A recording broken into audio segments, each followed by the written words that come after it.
Hello, everybody. This is the Geoconservative Files, Episode 5. My name is Mr. Geocon, and today, here with me, is Andrew Strateletes. Say hello there, Andrew. Hey everyone, good evening. I hope everyone's had a blessed new year so far. Thank you, Andrew. So why don't you tell us a little bit about yourself? What do you do with your channel?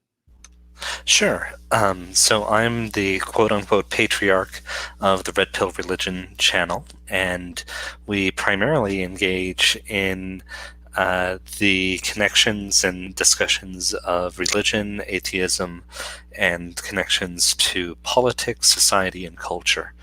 Primarily, I engage in apologetics, primarily aimed at modern atheists and the modern atheist movements.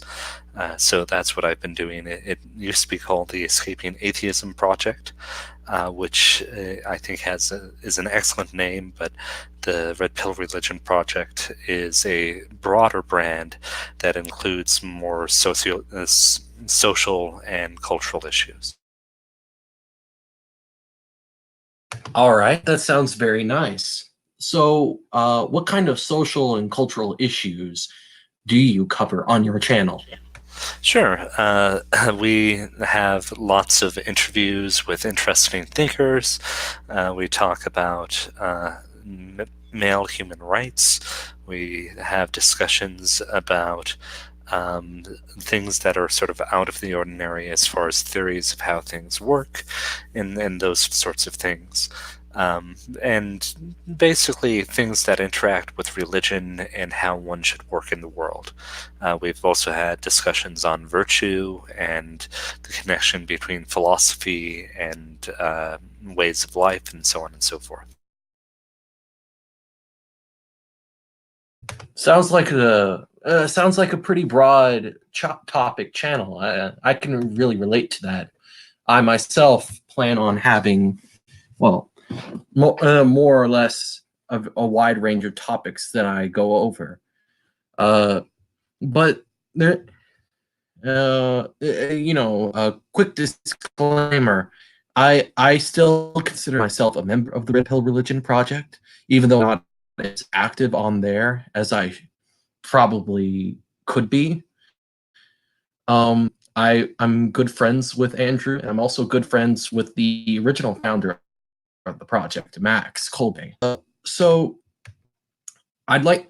So I've heard you say in the past that you weren't always a Christian. You were.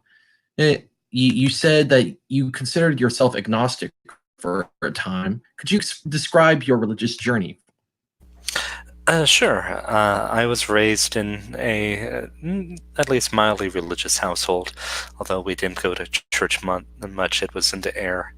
And when I became a teenager around age 15, I became what I called a philosophically serious agnostic. So I was an agnostic based on philosophical grounds of skepticism. At that time, I had not heard atheism described as a mere lack of belief in God, but rather the positive assertion that there is no God. I never considered myself an atheist, but I did have a lack of belief in God for quite a few years based on my epistemology and stuff.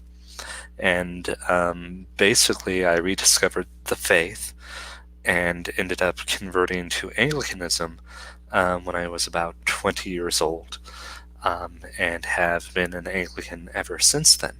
I'm now 34. And that's sort of my journey. And the key turning point for me was that Anglicans took the Bible seriously and science seriously, and were willing to investigate, at least in the adult Bible study, went into the issues that we had, and look at the entire context of like the Old Testament versus other religions from that area, from Babylon and Egypt and so on and so forth, and really dive deeply into these things that don't seem to make sense at a surface level. So, what would you say was the thing that convinced you that God had to exist? So I'll give a very existential answer to that, and the answer to that is I actually took a bet, or took a gamble on living my life as though there was a God before I actually was convinced that there was God. And when I did that, I discovered through personal experience and through very mild mystical experience and sense of the presence of God, and realization of the coherence and the touch of reality that my life had, that there must be a God. And so I came at it sort of this very existential Kierkegaardian way of being a total skeptic, but living as though God existed. And that was what led me to affirm that God did in fact exist, is my experience acting as though God existed. It's kind of funny because there was there was a book that I recently picked up. I only have like an article of it. I'll share my screen. I'll share it on the screen. Hold on. Let's see, Chrome. Let's see, share my screen. You see this? This is there's an agnostic named Steven Asma who argues that religion is natural and beneficial, uh, and according to this, he started saying when he was talking, he talked about how when his own son was in the emergency room with an illness, he prayed spontaneously. I'm not naive, he goes on to say. I don't think it did a damn thing to heal him, but it is a response that will not go and that should not go away if it provides genuine relief for anxiety and anguish. And he goes on from there to talk about this sort of and that sort of thing. Living as if God exists has had positive psychological benefits on him and on various people, according to the science he's collected. And I think the book itself, the way he puts it in, the way the article describes the book, makes it a lot less condescending than a lot of these arguments. You'll hear some atheists and non-theists will make the argument that religion is necessary for society because we need it to control those boobs in the hills because that aren't convinced by our sophisticated skepticism, and he doesn't really do that in this book. He really goes on to say that no, this is something that we all pretty much need, and it's a very important part of our existence as human beings, and it really gels well with a lot of my personal findings with religion. When I look at a religious person or a religious faith, I don't see it primarily as a metaphysical explanation for reality or as a series of ethical guidelines. I see it as something more existential. It's supposed to help provide stark relief to the person by helping assure them of their place in the cosmos. Does that describe what you went through? Yeah, so the experience I had was a significant existential meaning crisis, which seems to be very common in the modern world and totally uncommon in the ancient world. Of the potential that there is just material, and that the meaning we apply to it is arbitrary and insignificant, and it's just chaos and will. And I guess the key discovery is that it is not that way if you don't live your life as though that is the truth. Um, and I think that's the key thing, is religion in the very broad sense is how we create maps of meaning to allow us to navigate a world of such irreducible complexity that we can't keep it all in our head. And that's generally what religion is, and that's the function of it. And there's a lot of sophistication or complexity in religion that has developed over the millennia, especially in any extant religion that has an ancient pedigree. If you look at like the Hindu schools of thought or the Abrahamic ones, the youngest Abrahamic religion is like Islam, right? And Islam is already like 13 or 1400 years old and has a very detailed system of laws and ethics in Sharia, even though there are some very big contentions with the West. And that's the thing, is that these ancient systems, even if we don't talk about the metaphysics, encode very important navigational aids, in some sense, to how one can navigate life with all its complexity. And the foundation of that in our society has been Christianity, primarily, and Judaism to a lesser extent. And that is sort of the key thing that these new atheists or these internet atheists don't realize, is that the religion is more than just epistemic claims. It's actually an entire method or worldview. All right then. Nice transition. We can transition from that to the question of the atheist movement. How did you come to see the problems with the atheist movement as a whole? Eh, and what inspired you to start Escaping Atheism along with Max Kolbe? Sure. I'm an elder millennial. So I've been on the internet since I was roughly 10 years old, and had lots of discussions with all sorts of people. And back in the old days in the internet, there was a variety of topics, and you could find areas wherever you wanted to discuss these things, and so on and so forth.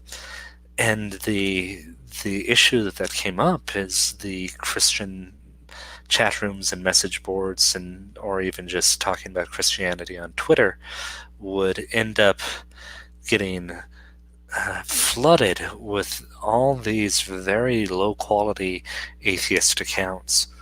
And basically there was an aims and a movement to denigrate religion and fight it in this really rhetorical battle online, to the point where I was unable to effectively answer a young Christian woman's questions, because too many atheists were interjecting with their by rote propaganda of the Bible is false, blah blah blah, and what have you. And basically, as I investigated it further and chatted with Max, it seemed that, if you look at things like the rational response team and the Four Horsemen, and we see stuff about even Epstein, uh, sponsoring this stuff, that it was being sort of treated as a political activity by certain folks who wanted to reduce the significance of religion in world culture and in American culture. And I don't think it's a well-organized movement. It's more of a set of movements that resemble something like Gnosticism, where there's a variety of celebrities, and the best ones will attract money from people that are sympathetic, and people will drift between different atheist teachers or YouTubers, and it's sort of this decentralized political movement rather than something like, say, the Republican Party or the Communist Party. And basically, the thought initially with Max, and I think he was right at the time, and we've sort of went away from this, was to hit back in a just way, but don't be as merciful to them as like William Lane Craig was, and these other apologists from decades ago, and to sort of meet the rhetoric with rhetoric. And I think that that's been effective, and you can now see much better videos, apologetic videos and so on, published now that answer the same types of atheist memes that existed. And then the other thing that's happened is new atheism, the steam has sort of gone out of it, and now there's more of sort of an SJW feel to the anti-religious movements, as opposed to explicitly atheistic. Yes, I have noticed that. I think, and I think there's a lot of people who have noticed that, and we'll talk about that a bit later. I've heard a lot of interesting things from the red pill religion over the years, like how this, you'll find atheists nowadays claim that there was no atheist movement, there is no atheist movement, there's no atheist talking points. Atheism is just lack of belief, don't you know? But you have all these conferences, and you have, and these people, they cite the same people over and over again, and there's a particular philosophy that undergirds the movement itself, and not only a particular philosophy, but also a particular style, a particular way of doing things that undergirds that sort of atheist movement. And when you so tell us a little bit about what you think, sort of this was the animus behind this movement. You mentioned before that it was political, and it was political in that someone like Jeff Epstein was giving money to these people. Could you elaborate on that? Sure. Well, like most political movements, it's about the things that easily unite people is desire for the destruction of something, or the elimination of an impediment, right? So the king thing with the atheist movement is you had a large variety of people who wanted the elimination of religious faith for various reasons. Some of them might have personal issues because they were abused by religious people or religious institutions.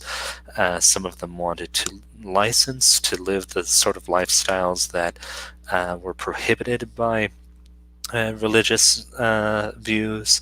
Other ones had ideologies that believed religion caused all the world's problems. Other ones just wanted more liberty or more license. I guess I already said that.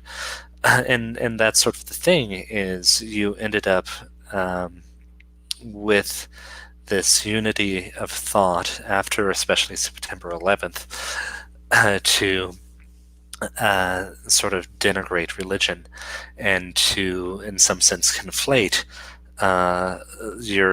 the thing that was perceived as all your enemies having in common was religion. So one of the threads, and Sam Harris is especially guilty of this, is that in the early 2000s, one could not be critical of Islam or radical Islam or claim that it was a false religion and be a progressive or a liberal. But the way that they sort of found around this is if you claim all religion is bad, then in some sense you're being you're being even-handed. And that's part of what sort of cultivated this interest in the Four Horsemen, especially from the sort of liberal side of the American culture. And there had been sort of a progress theologically towards atheism in mainline Protestantism for 50 years before then, with stuff like the death of God theology and these extreme liberal theologies, which ended up denying like miracles and providence and things like that, which basically was the ideology of the major institutions and media in America as well. So that made this sort of atheism more of a live option. And there's been a really interesting backlash from progressives against these, and you can see this in like the schism between atheism and atheism plus, about whether it should just be against religion and then basically libertarian, or if it should be against religion and then be very progressive in politics. And that's sort of the key thing that happened, is they were all allied against reducing the power of religion, both institutionally and as a way of life. But then they sort of realized that that wasn't solving all their problems, and so they schismed into different political solutions. All right. I think there's a particular article that recently was published by a guy named Ben Sixsmith, who I believe to be, I think he's Catholic, but I'm not, don't quote me on that. Here's his article. He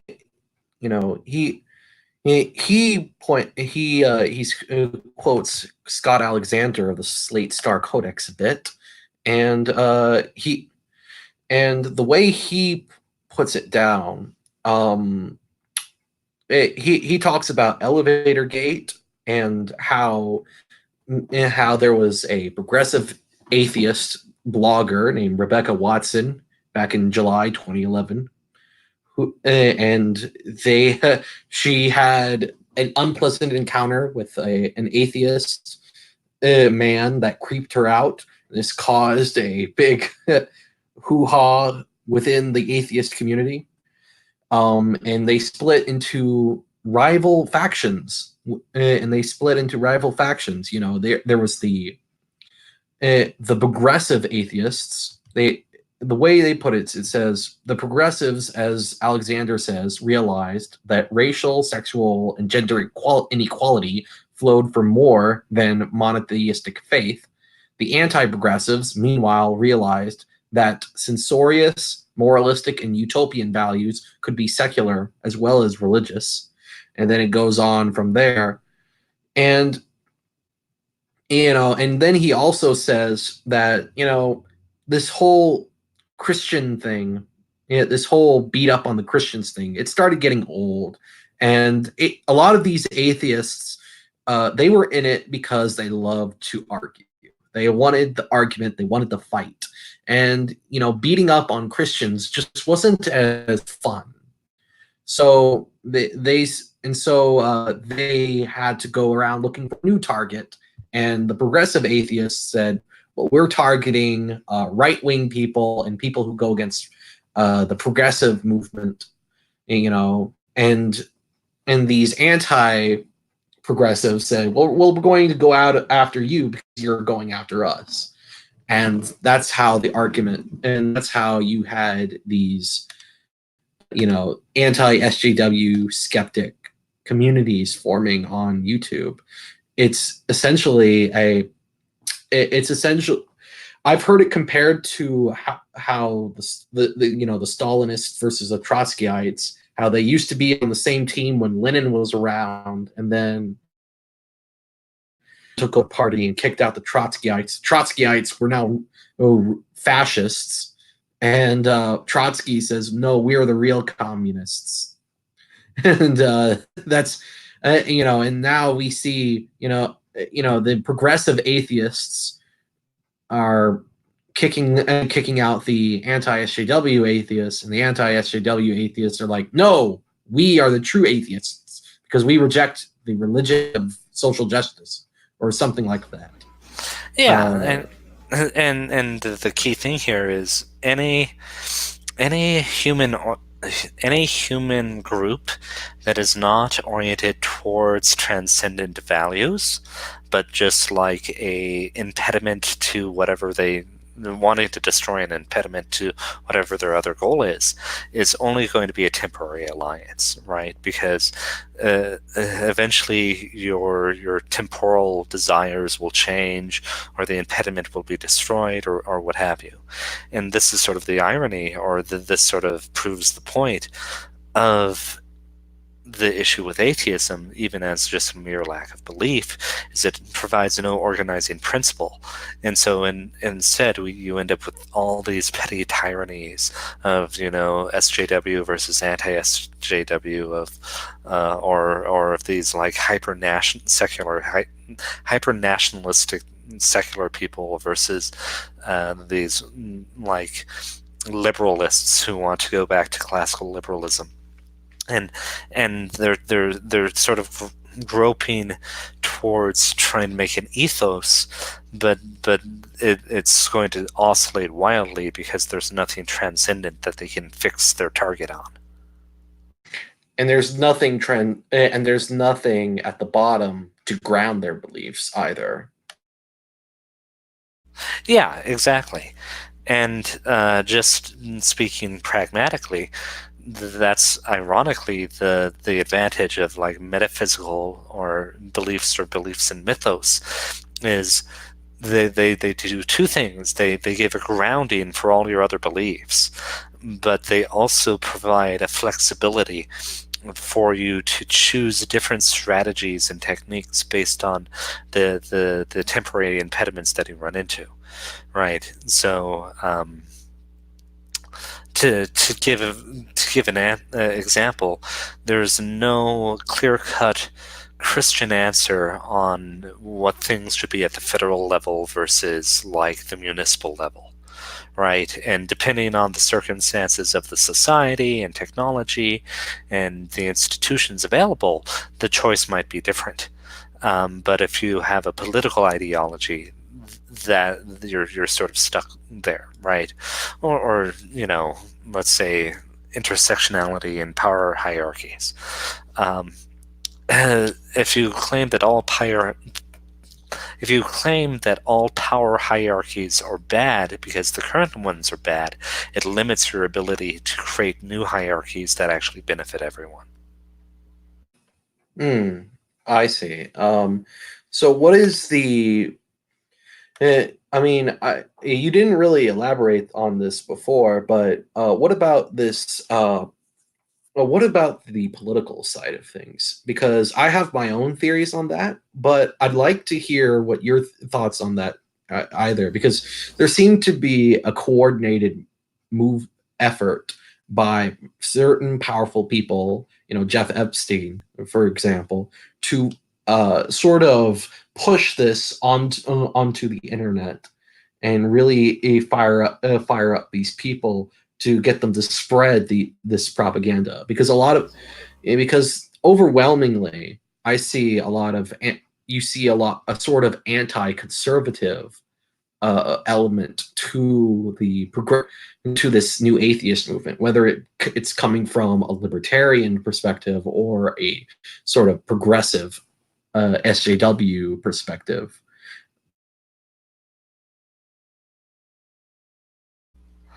Yeah, so I guess the way that I look at it is there's a story that Chesterton talks about how there's this lamppost, and there's a mob that wants to destroy the lamppost, and they push this monk aside who represents the wisdom of the Middle Ages, and they just rip it down. And then chaos ensues because some of them wanted to rip down the lamppost and put an even bigger one there, and others wanted to rip it down to sell the iron for scrap, and others wanted to rip it down because they preferred electric light, and others wanted to have darkness so that they could do evil deeds without being seen.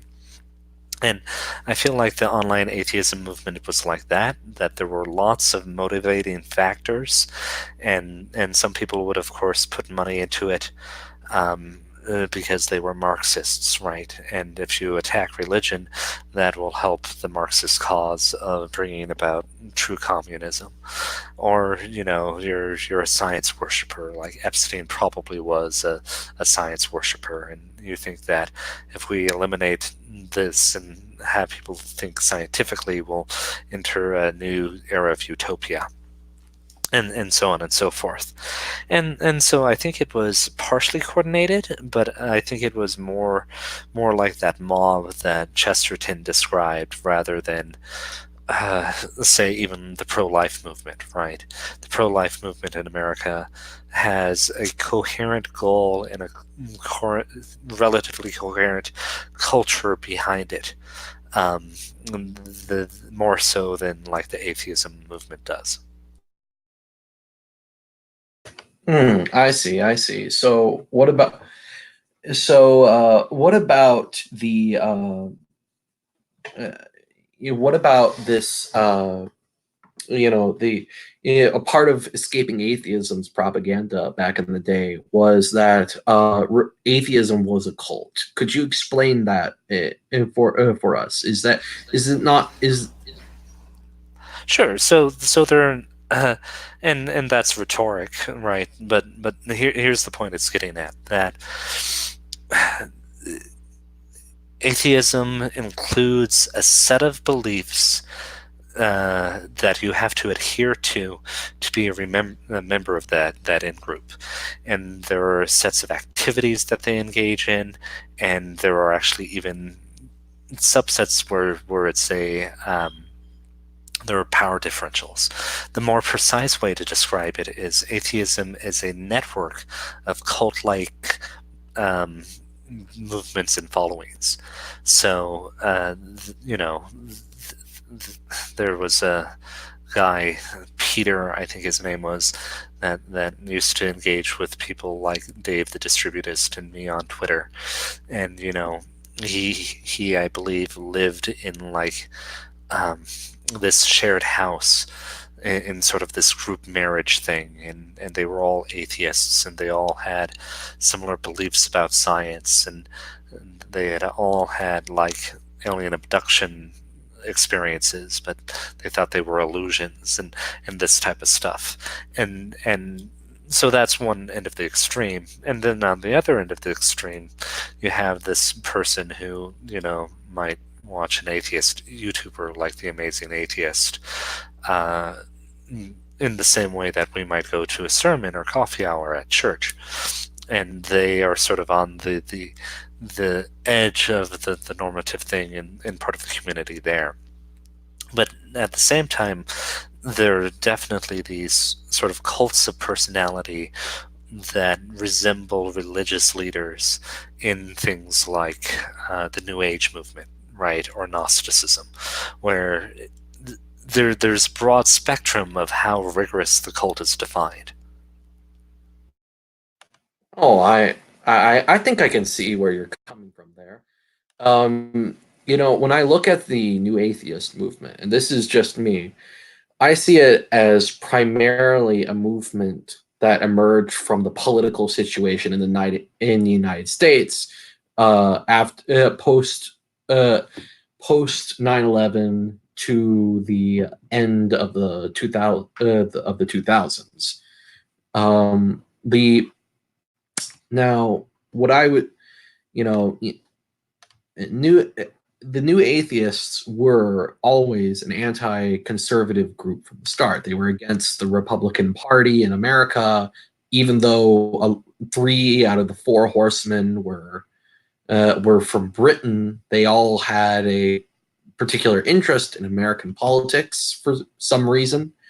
And when I look at when you look at American politics at the time, a lot of the propaganda from the Democratic Party resembled some of the propaganda from the New Atheist movement. They sort of traded note. It's like someone in both camps traded notes or something. And the reason for that is, George Bush, whatever we might say about him, and I have some personal disagreements with him on a lot of things. He carried himself as a religious conservative, and then he got America into an unpopular war in Iraq, and then he also precipitated the recession of 2008 through some of his economic policies, and that had a negative cultural effect in New Atheism. This atheist movement was sort of the backlash to the George Bush presidency, and it was used by the sort of cathedral, the official taste testers of society, to push for elimination of religion, or at least a diminishing of religion in the public square. And I think in the aftermath of that, once Obama's in office for 4 years, and we've got all these new issues cropping up, and we have our gay marriage. Once all of that is in place, there's not really a need for this new atheist movement anymore. And the progressives can carry the weight of the new atheism now, and so those new atheists that weren't on board the progressive agenda, they were tossed aside because that was what the agenda was trying to do. Do you agree with that, or? Yeah, in broad strokes, basically, New Atheism was a way for a non-religious progressive to point to the commonality of 2 of their enemies, which were social conservative Americans and Islamists, right? And if you can say religion is what causes the evil, then you have this nice tidy package for that. And basically what gay marriage in the United States proved was that there was sufficient capture by the highest institutions in America, by the progressive consensus of the cathedral, that religious objection to laws was no longer really a live option, at least for those types of institutions. And I think that's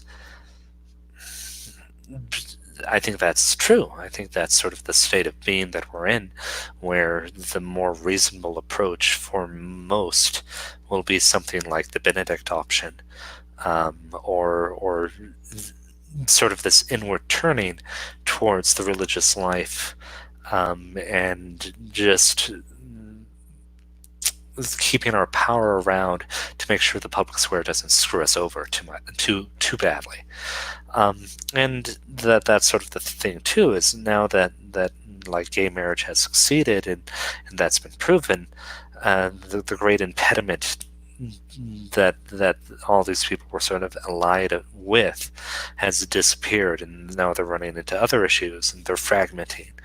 And the other key thing is atheism is primarily just critical, while progressivism, let's say the SJW style progressive, actually gives a more more of an ethos of what to follow and what action to take, rather than just what to rip down. Even though it's inaccurate and wrong, the people will intuitively understand that there's something missing if you don't have the positive ethos. I think that really does sum up a lot of what we see in that. It might have been, the progressive side might have been behind this new atheist movement as sort of a way to use that to tear down something they didn't like. Similar to, you could compare it to the Arab Spring in a way, how Obama wanted to use these spontaneous protests to get the result that he wanted it out of it. And in Obama's case, he did not succeed at getting the kind of democratic societies that he was hoping for. And we had to, and so in the case of Egypt, we had to overthrow the Islamic Brotherhood and put in a new dictator that was American friendly. But in a similar way, there was this spontaneous, outraged movement by the new atheists, and progressives saw an opportunity, and they funded it, and they made it and caused it to have this meteoric rise. And then these people just fell off the map once the progressive movement was done with them, because the progressive movement had the money. They were the money behind these people. And once religion wasn't so interesting, they just left. So now that we see this, and we have a sort of an autopsy of this movement, what do you think we can learn from the sort of fall of this new atheist movement? Sure. I think the key things to keep in mind as religious people is you have to order. You need two things. You need transcendent order, a transcendent ordering principle, and you need to realize that rhetoric is effective, and that those are the two key things that you have to be strongly tied to those values that don't change, but realize that language and rhetoric and the pictures and the stories that people use day to day are very powerful, and that the opposition is only going to create temporary alliances. I guess those are the three lessons that I think people can learn from the rise and fall of New Atheism. All right. So now that we've talked about this a little bit, and now just to be clear, we're not saying that there aren't any more internet atheists online anymore. There are still plenty of internet atheist YouTube channels, internet channels dedicated to atheism and debunking Christians and stuff, that are still around and still making plenty of money. People like Rationality Rules or Cosmic Skeptic, things like people like that, sort of an anti-theist community. But for the most part, they are not really the talk of the town for the most part. The exception being this one interesting controversy with Rationality Rules and another atheist named Essence of Thought, in which Rationality Rules made a mild critique of transgenderism and was really viciously attacked by a lot of social justice type of atheists, and that caused a bit of internet drama. Do you know what I'm talking about? And if you do, what's your comments on that? Yeah, I think I remember this. I mean, this is just sort of typical of any alliance set to be as broad as possible on like a single issue, right? and this type of thing is going to come up more and more as progressivism. The atheism is an example of what's going to happen with the progressive movement, or any movement that doesn't have that's designed to be large tent, which is basically everything in America based on how the political systems work. And I'm sympathetic to rationality rules, but the other thing is these types of discussions that these more liberalist atheists want to have are best grounded in a society that is fundamentally Christian, and they're sort of cutting off the branch they stand on.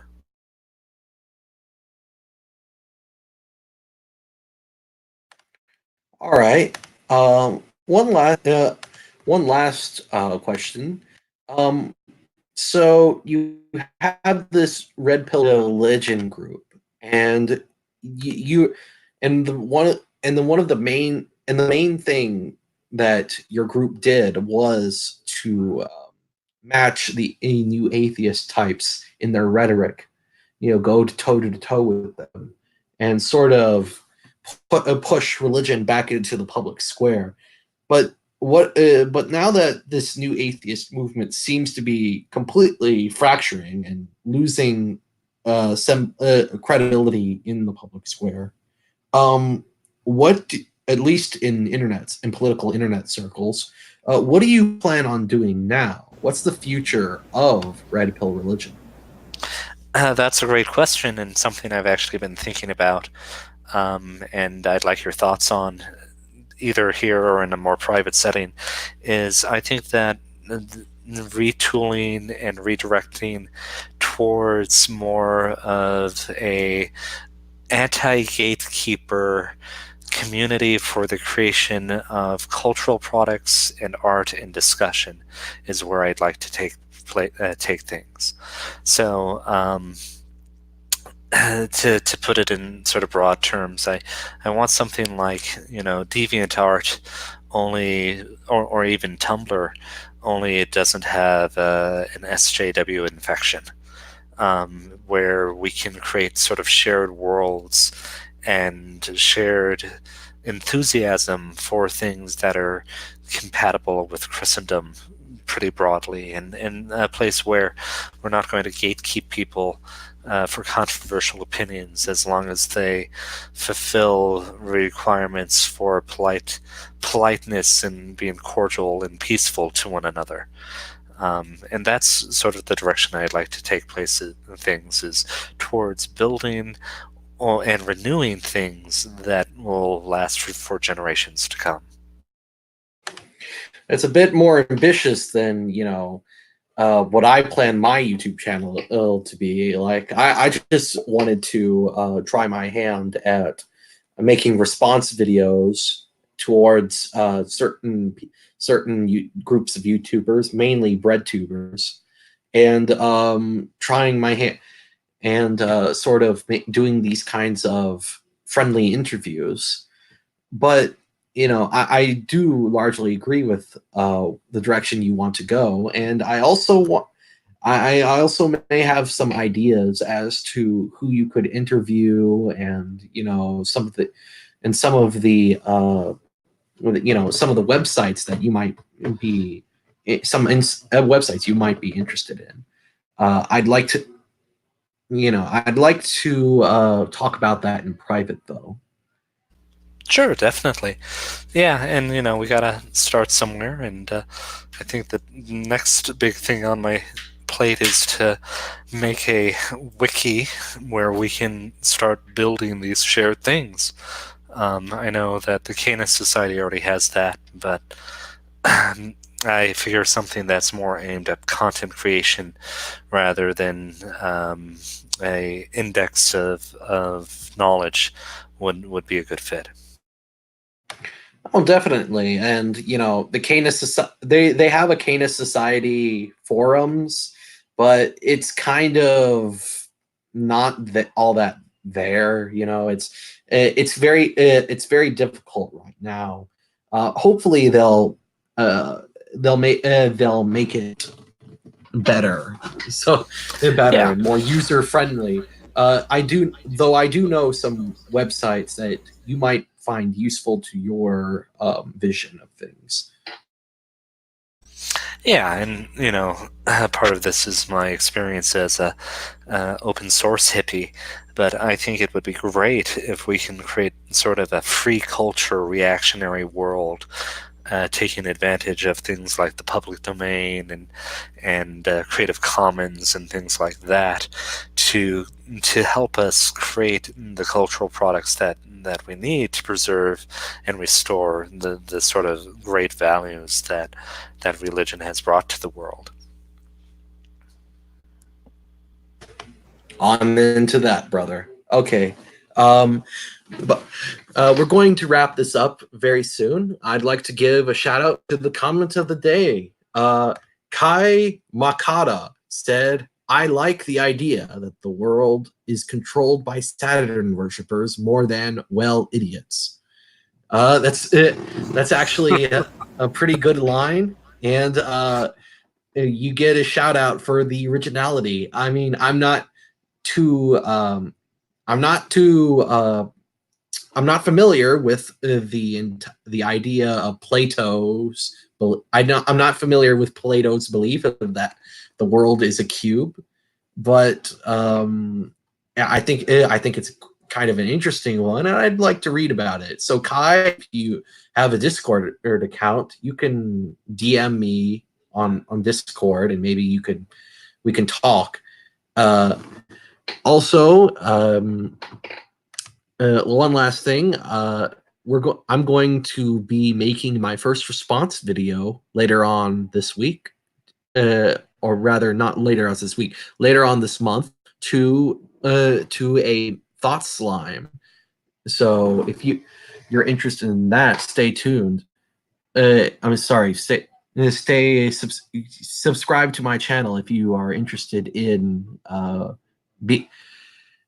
more content like that. Any last thoughts, Andrew? God bless, and remember, God is in charge and we are not. That's a good thing to hear. Ave Maria, guys, and I'll leave you with that.